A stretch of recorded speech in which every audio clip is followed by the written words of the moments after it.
terreur des arbres. Un chariot passait par la forêt, rempli de lames de cognis. Des flammes se jouaient sur leur acier poli, d'éclairs accompagnés. Les arbres, à les voir au soleil rayonner, tremblaient dans leurs racines, croyant déjà sentir sur leurs troncs résonner les haches assassines. Malheur, 3 fois malheur, se disaient-ils entre eux, avec de sourds murmures. L'arme des bûcherons vient de ses coups fiévreux attaquer nos ramures.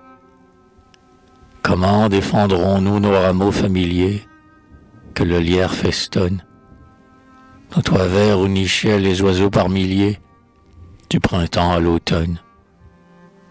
Qui vous abritera désormais, douces fleurs, fleurs charmantes et douces, qu'on voyait émaillées de vos 1000 couleurs, le velours vert des mousses?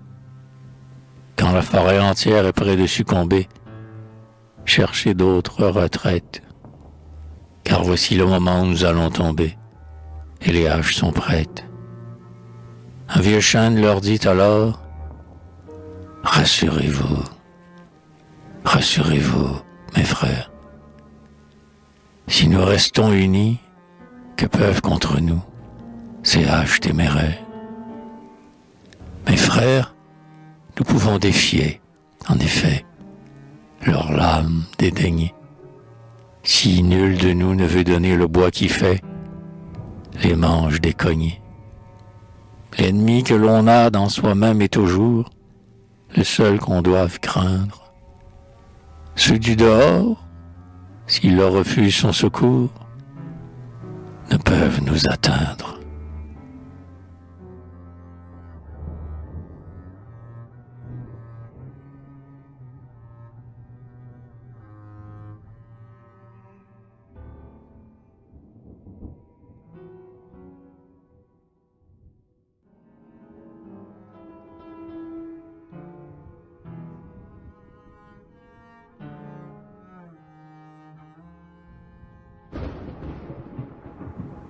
La forêt abattue. Les bûcherons avaient démoli la forêt, sous leur hache fatale, et tout le peuple vert des arbres se mourait, sur les mousses natales. Plus d'oiseaux qui cherchâent leur abri désolé, ni leurs branches muettes, car tous s'étaient enfuis de leurs nids écroulés, tous ces charmants poètes. Bouleaux, frênes, ormeaux, pêle-mêle gisaient, arbres de toutes formes. Le chêne étant tombé près d'eux, il lui disait « À quoi donc, chêne énorme? À quoi donc te sert-il d'avoir rempli les cieux de tes rameaux sans nombre et d'avoir obscurci, superbe et glorieux, la forêt de ton ombre? À quoi donc te sert-il d'avoir été géant, glorieux et superbe, car nous voilà couchés dans le même néant, tous ensemble sur l'herbe? Compagnons, il n'est rien de commun entre nous, leur répondit le chêne. L'âtre des paysans vous dévorera tous dès l'automne prochaine, car vous ne serez bon qu'à chauffer leur foyer quand soufflera la bise. Les enfants riront à vous voir flamboyer parmi la cendre grise, tandis que je serai trône dans un palais, colonne dans un temple, ou nef que l'océan, peint de 1000 reflets, dans son miroir contemple. Amis, ne prenons point exemple à ces jaloux, qui n'ont qu'un but futile, mais tâchons de laisser, homme ou chêne, après nous, quelque chose d'utile.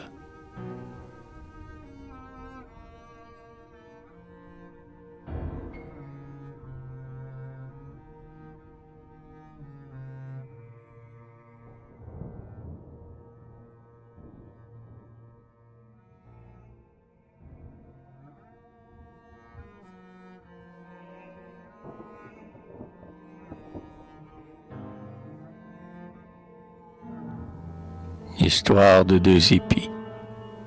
Au milieu d'un champ de froment, un jour deux épis côte à côte se trouvaient, l'un la tête haute, l'autre penché modestement. Hé, fit l'un d'une voix pincée. Mon cher confrère, dites-moi, pourquoi toujours ainsi? Pourquoi tenez-vous la tête baissée? Oh, modestie, orgueil des sots, voyez comme j'ai belle mine. Sur tous les épis je domine, ainsi qu'un roi sur ses vassaux. Ce champ si vaste est mon empire. L'été me verse ses chaleurs, et la brise à toutes les fleurs prend les doux parfums que j'aspire.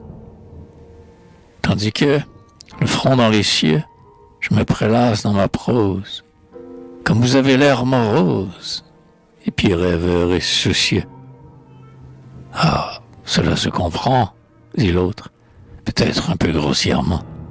Ma tête est pleine de froment, et pas un seul grain dans la vôtre. Il faut une moralité à toute fable, dit un sage. Alors je me conforme à l'usage, et je déduis ma vérité. Si vous ne l'avez pressenti, touchez-la du doigt et de l'œil. L'ignorance donne l'orgueil, la science, la modestie.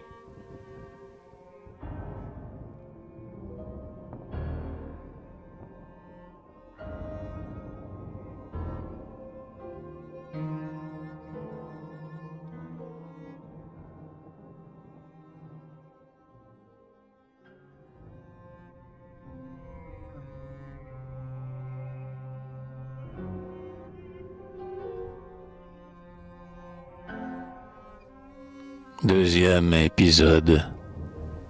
Quel bruit de fête dans la plaine.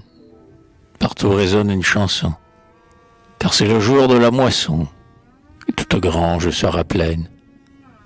Voyez, sous les coups redoublés, de la faux qui tourne et travaille, comme sur un champ de bataille, tomber les escadrons des blés. Ah, quel javel superbe! Dieu nous prodigue un vrai trésor. Seigle et froment aux graines d'or, quel beau bouquet nous font vos gerbes. Or, comme la faux va toujours, frappant dans la récolte mûre, l'un de nos dos épis mûrs, mais là, c'est fait de nos beaux jours.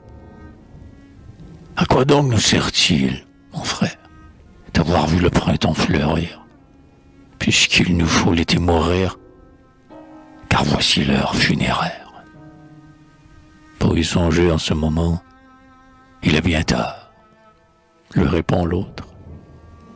À chacun sa tâche, et la nôtre, c'est de produire du froment. Il dit, et l'acier étincelle. Et voilà nos épis fauchés, tous deux sur le sol couché, au beau milieu d'une javel. Comme on engrange la moisson, vient le maître qui la visite. Hors d'ici l'épi parasite, puis il expulse sans façon.